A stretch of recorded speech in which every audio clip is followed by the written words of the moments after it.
Misteri motif kematian Brigadir Esko Faskareli kini mulai menemui titik terang.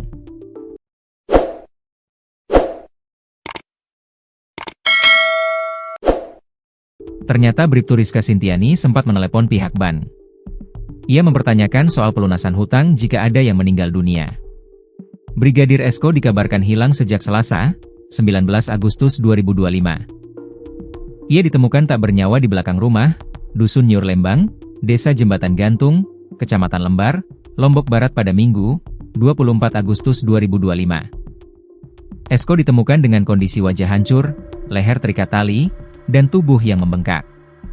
Polisi kemudian menetapkan istri Esko, Bribtu Rizka sebagai tersangka. Rizka menolak memperagakan rekonstruksi versi penyidik pada Senin, 29 September 2025. Dari semua reka adegan yang diperagakan, kuasa hukum keluarga Brigadir Esko, lalu Anton Haryawan menyinggung soal motif kematian kliennya.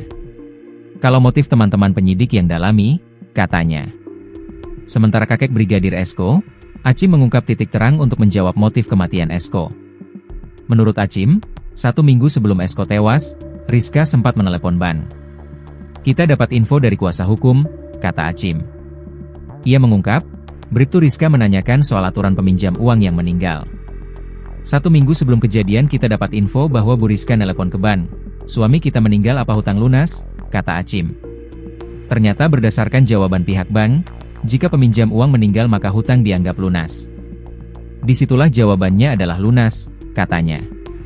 Ia tak mengetahui pasti jumlah hutang Brigadir Esko.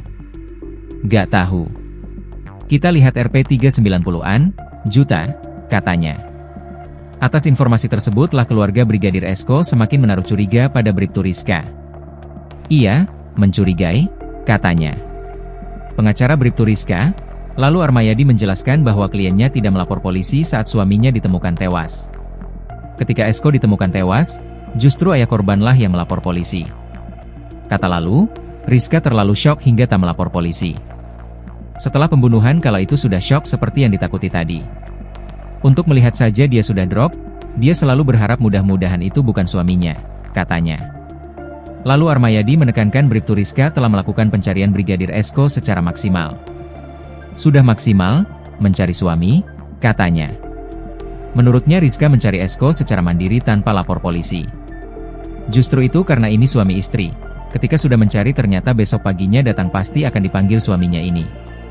Hal-hal seperti ini dia tidak mau juga sebagai seorang istri kemudian suaminya bermasalah, katanya.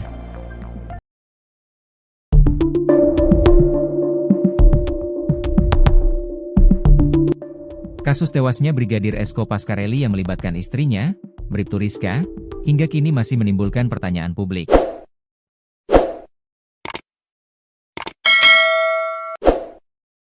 Meski rekonstruksi kasus telah dilakukan, pihak kepolisian masih memilih bungkam terkait latar belakang atau motif dari peristiwa tragis tersebut.